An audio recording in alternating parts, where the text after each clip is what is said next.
참된 구원의 길.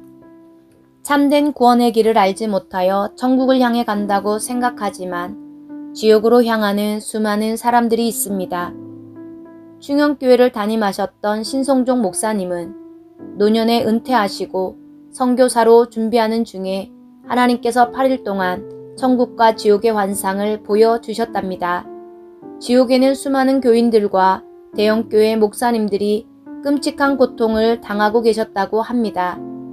이분들이 예수님을 안 믿었을까요? 평생을 예수님 믿고 사신 분들도 많을 것입니다. 목사님들은 예수님의 십자가, 죄사함, 천국의 영광을 수백 번도 더 설교하셨을 겁니다. 하지만 결과가 지옥인 것은 하나님이 인정하는 구원의 길과 그분들이 생각하는 구원의 길이 다르다는 것을 의미합니다.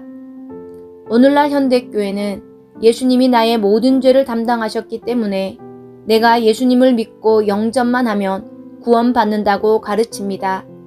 처음 교회에 나오면 하나님은 당신을 사랑하십니다. 사람은 죄에 빠져 하나님을 떠났습니다. 예수님만이 사람의 죄를 해결할 수 있는 유일한 길입니다. 이러한 예수님을 나의 구주, 나의 하나님으로 영접해야 합니다. 그리고 영접 기도를 따라하게 합니다. 이제 당신은 구원받았습니다. 축하드립니다. 저는 모태신앙이어서 영접 기도를 하지 않았지만 이미 구원받은 하나님의 자녀가 되어 있었습니다. 내 죄를 담당하신 예수님을 믿기만 하면 구원받은 줄 알았고 많은 사람을 전도하면서 예수님을 영접시키고 구원의 확신을 드렸습니다. 그리고 흔들리면 다시 구원의 말씀을 전하고 구원의 확신을 입으로 시인할 때까지 쇠뇌시켰습니다. 나름 열심히 예배드리고 기도하며 매일 전도하는 삶을 살았습니다. 그러던 어느 날 하나님의 은혜로 하나님과 깊이 교제하는 선교사님을 알게 되었습니다. 교제 가운데 제 심령에 예수님이 안 계신 것을 드러내 주셨는데 50년간 모태신앙으로 열심히 신앙생활했던 저로서는 받아들일 수 없었습니다. 선교사님께서는 제게 십자가 앞에서 묵상 들어가 보라고 하셨습니다. 많은 사람들이 구원받았다고 하는데 선교사님이 보실 때는 아닌 것을 느끼시고 어떻게 말해야 할지 하나님께 기도하셨는데 십자가 앞에서 묵상 들어가라고 말씀하셨답니다. 저는 기도할 때나 찬양할 때 눈물로 나아갔던 적도 많고 늘 전도하며 하나님을 입에 달고 살았기에 굳이 묵상 들어가지 않아도 될 것 같았습니다. 그러나 순종하는 마음으로 하나님을 만나는 자세로 목욕을 하고 깨끗한 옷으로 갈아입고 십자가 앞에 무릎을 꿇었습니다. 한 번도 진지하게 십자가를 묵상하거나 생각해 보지 않은 저였지만 예수님의 십자가 보혈의 사랑을 의심하지 않았습니다. 그런데 30분이 지나도 아무런 감흥이 없고 도리어 엄청난 벽이 제 앞에 가로막혀 있는 듯 했습니다. 예수 그리스도의 십자가를 아무리 묵상해도 예수님이 나를 위해 십자가에 못 박히신 것이 실제적으로 와닿지 않았습니다. 단순히 2000년 전 성경에 기록된 대로 살다가 가신 역사적 인물로만 느껴졌습니다. 그 순간 저는 예수님의 십자가 사건을 지식적으로만 믿었구나. 예수 그리스도의 십자가가 나와 아무런 상관이 없다는 것을 알고 충격을 받았습니다. 예수님과 전혀 상관없이 그저 내 믿음, 내 확신을 가지고 상상 속의 예수님, 지식 속의 예수님을 믿은 종교인이었다는 것이 통탄할 노릇이었습니다. 저는 지금 죽으면 지옥이었던 것입니다. 저는 모태신앙인으로서 50년을 넘게 하나님을 알고 섬겼습니다. 학창시절엔 항상 집, 학교, 교회를 오가면서 시간이 나면 예배당을 청소하고 주일학교 교사로 찬양단, 성가대로 봉사하며 수요일에도 야간학습을 제쳐놓고 예배를 드리러 교회로 향했고 금요 철야기도 때로는 새벽기도로 주일 예배는 지금껏 한 번도 빠진 적이 없을 만큼 열심히 특심이었습니다. 그런 중에 친구처럼 지냈던 언니가 어떠한 일로 충격을 받았는지 귀신 들려 미쳐 돌아가면서 집안에 엄청난 풍파가 일어났습니다. 집안에 정신병자 1명 또는 치매 노인이 1명만 있어도 온 식구들의 삶이 피폐해집니다. 더군다나 귀신 들려 온 집을 쑥대밭이 되게 하는 언니와의 삶은 전쟁터였습니다. 쓰레기를 집에서 태운다며 불을 낼 뻔한 적도 있고 화장실을 들어가면 샴푸를 다 쓸 때까지 문을 잠그고 열지 않아서 아침에 온 식구들이 발을 동동 굴려야 했고 밤에 잘 때는 칼도 숨겨야 했습니다. 입에 담을 수 없는 욕을 베란다에서 발설할 때면 너무 부끄러워 쥐구멍을 찾고 싶었고 집을 한번 뛰쳐나가면 돌아오지를 못해서 경찰에 신고하고 데려오기를 수십 번, 언니만 없으면 나머지 식구들이라도 살 것 같았습니다. 원수도 아닌 언니가 너무 미워서 죽었으면 좋겠다는 생각이 나의 마음을 괴롭혔고 하나님 살아계시면 만나달라고 애원하였습니다. 하나님은 사랑이라고 배웠는데 나는 언니도 사랑할 수 없으니 차라리 저를 죽여주시든지 아니면 하나님의 사랑을 부어달라고 기도하였습니다. 그날 밤 저는 제 내면 안에서 들리는 하나님의 음성을 들었습니다. 이미 엎질러진 물을 담으려 하지 말라는 것입니다. 물이 엎질러질 때마다 그러려니 하고 포기하라는 음성으로 들렸습니다. 정 그날 하나님께 가라 하면 가고 서라 하면 서고 오직 하나님만을 섬기겠다고 고백하였습니다. 그날 이후 환경은 하나도 바뀌지 않았는데 제 마음이 바뀌어 있었습니다. 그토록 이해되지 않고 미웠던 언니가 너무 불쌍해서 가슴이 아프고 그렇게 행동할 수밖에 없는 언니가 이해되어 조금이라도 도움이 되려고 어디든지 데리고 다니려 했으며 쓰레기를 주워 먹는 언니가 부끄럽지 않았습니다. 그런 은혜를 주신 하나님께 감사하여 항상 가정 예배를 인도하며 어찌하든지 하나님을 기쁘시게 하는 일에만 집중하려 했습니다. 그래서 신학교도 다녔습니다. 결혼 후에도 저는 영혼 구원하는 것이 최고의 복이고 하나님이 가장 기뻐하시는 일이라고 생각하여 제 시간과 헌신과 열정과 물질까지 올인하였습니다. 그런 제가 구원받지 못했다면 누가 구원을 받겠습니까? 저는 대단한 신앙 우월주의에 빠져 있었고 제가 가는 이 길을 조금도 의심하지 않았습니다. 하지만 아무리 대단한 체험을 하고 하나님을 경험했다 할지라도 십자가 지신 예수님의 보혈이 나 때문에 흘리셨다는 것이 실제되지 않았다면 그 열심은 하나님과 아무런 상관이 없는 것입니다. 어느 목사님이 말씀하셨습니다. 많은 신앙의 체험과 은사들은 하나님을 만난 것이 아니라 하나님을 만날 기회가 열린 것이다. 저는 제 경험을 가지고 예수님을 만났다고 착각하였습니다. 이 경험을 통해 더욱 십자가 앞에 나가서 예수님의 흘리신 보혈이 나의 죄 때문인 것이 실제가 되고 참 생명을 얻어야 하는데 예수님께로 더 나아가는 것이 아니라 그분을 위해 무엇인가 열심히 해야 한다는 생각이 앞섰던 것입니다. 보혈의 감격과 은혜 없이 달려가는 것은 자신의 의를 쌓게 되는 바리새인과 같습니다. 저는 구원의 확신을 가지고 있었고 많은 사람에게 구원의 확신을 전했던 저라 구원받지 못했다는 것을 1%도 의심하지 않았습니다. 돌이켜보니 지식으로 인정하는 믿음을 하나님이 인정하는 믿음으로 착각하여 누구도 흔들 수 없는 확신을 가지고 많은 영혼들에게 이 복음을 전했는데 결국 지옥으로 가게 하는 사단의 거짓 복음이었음을 알게 되었습니다. 마태복음 7장 22절 그날에 많은 사람들이 나더러 이르되 주여 주여 우리가 주의 이름으로 선지자 노릇하며 주의 이름으로 귀신을 쫓아내며 주의 이름으로 많은 권능을 행치 아니하였나이까 하리니 그때 내가 저희에게 밝히 말하되 내가 너희를 도무지 알지 못하니 불법을 행하는 자들아 내게서 떠나가라 하리라. 주님을 믿고 주님의 일들을 했지만 하나님은 불법이라고 하시고 내게서 떠나가라 하십니다. 왜 그럴까요? 예수님의 십자가 보혈로 용서받고 그 보혈의 문을 통하여 하나님께 나아가지 않으면 불법입니다.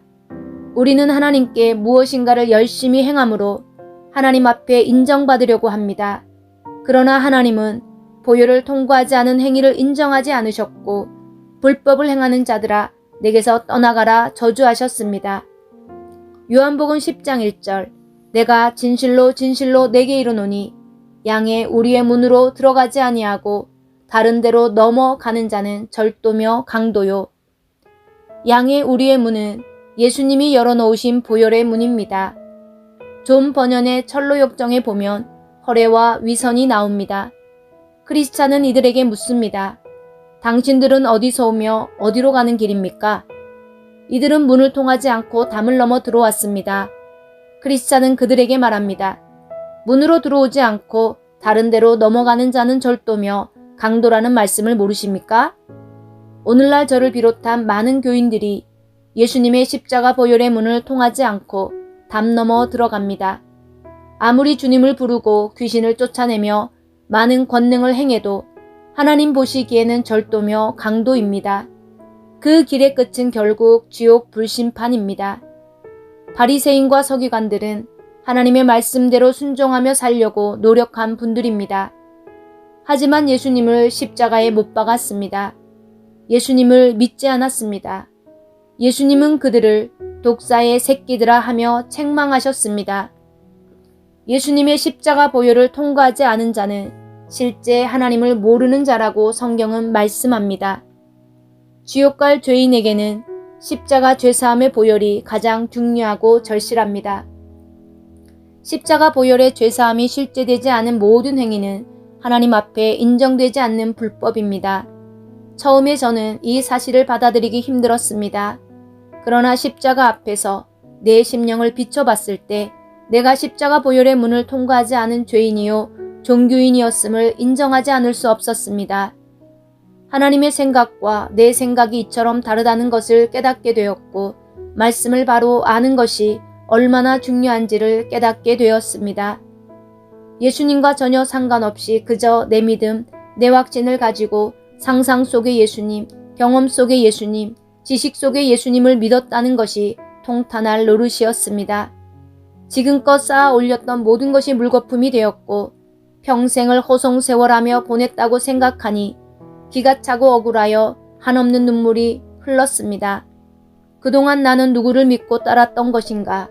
나의 삶 속에서 예수님의 십자가 보혈은 한 번도 실제가 된 적이 없었습니다. 그러니 진정한 회개도 하지 못한 것입니다.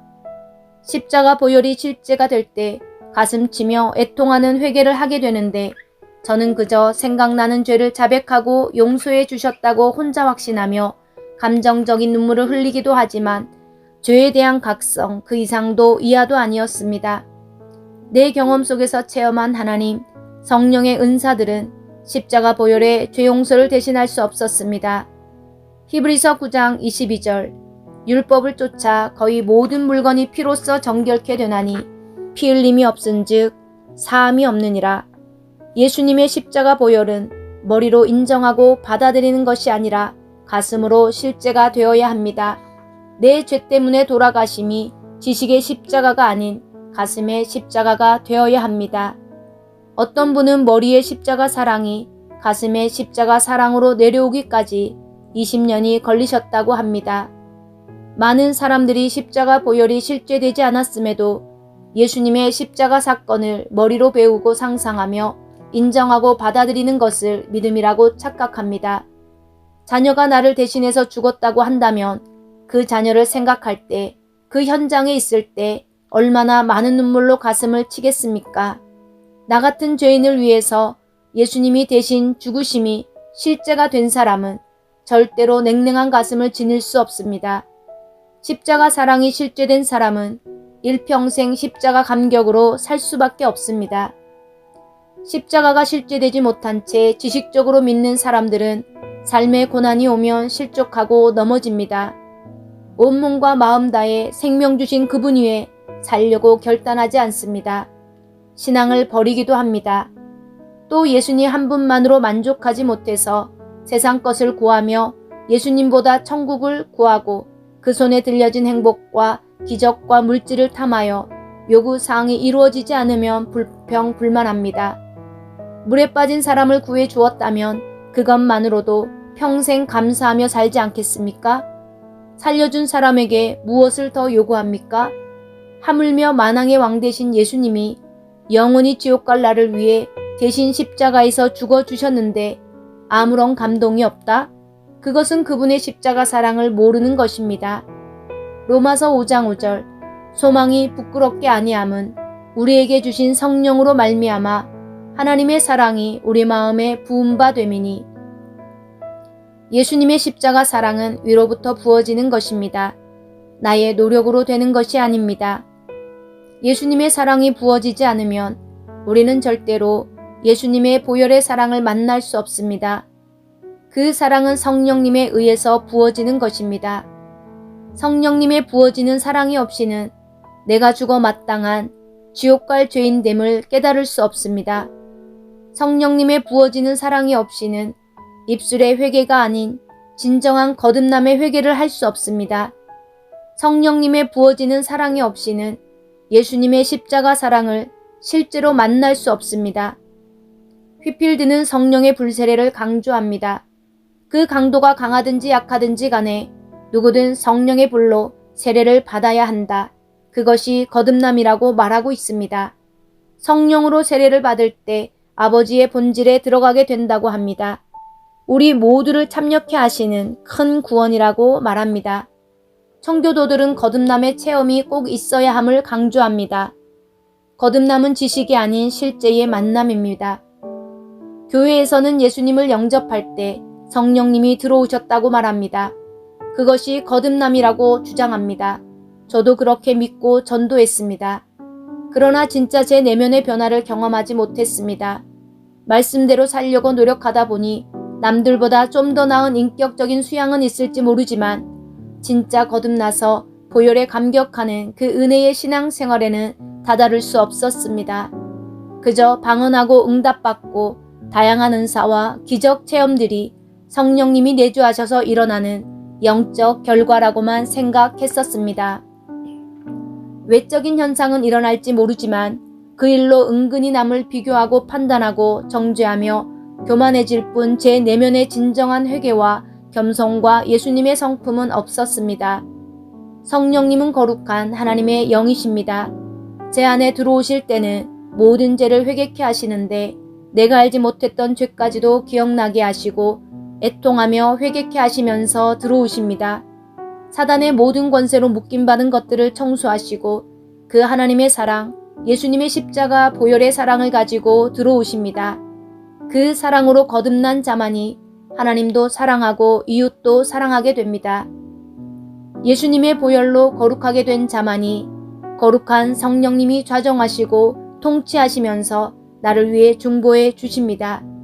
성령님의 내주하심이 아니고서는 아무것도 할 수 없습니다. 회개까지도 성령님이 회개케 하심으로 진정한 회개를 할 수 있습니다. 내가 하는 회개는 반성에 불과합니다. 부어주시는 성령님의 내주하심은 반드시 있어야 합니다. 요한은 물로 세례를 주었지만 예수님은 성령과 불로 세례를 주신다고 하셨습니다. 누가복음 11장 13절 너희가 악할지라도 좋은 것을 자식에게 줄 알거든 하물며 너희 천부께서 구하는 자에게 성령을 주시지 않겠느냐 하시니라. 성령은 구하는 자에게 주신다고 약속하셨습니다. 자녀에게 좋은 것 주고픈 것이 부모입니다. 하물며 하나님께서 구하는 자에게 안 주시겠습니까? 하나님은 우리 스스로 아무것도 할 수 없다는 것을 알고 계십니다. 성령님은 율법대로 살 수 없는 저에게 율법의 완성자로 오셔서 통치하시고 다스리시기 원하십니다. 죄를 이길 수 있게 하십니다. 하나님은 그 약속을 지키시는 분이십니다. 세상 것 구하며 탐심으로 달려갔던 저의 지난날 죄악을 회개합니다. 무엇이 가장 중요한지를 몰랐습니다. 예수 그리스도 한 분 얻으면 다 얻는 것인데 그 보혈의 사랑이 얼마나 값지고 귀한 것인지 나의 생명보다 귀한 것임을 알지 못했기에 정작 구해야 할 것은 구하지 못하고 예수님 손에 들려진 모든 것만을 구했던 이 어리석은 자의 길에서 여러분은 정로로 가시길 소망하고 기도합니다. 감사합니다.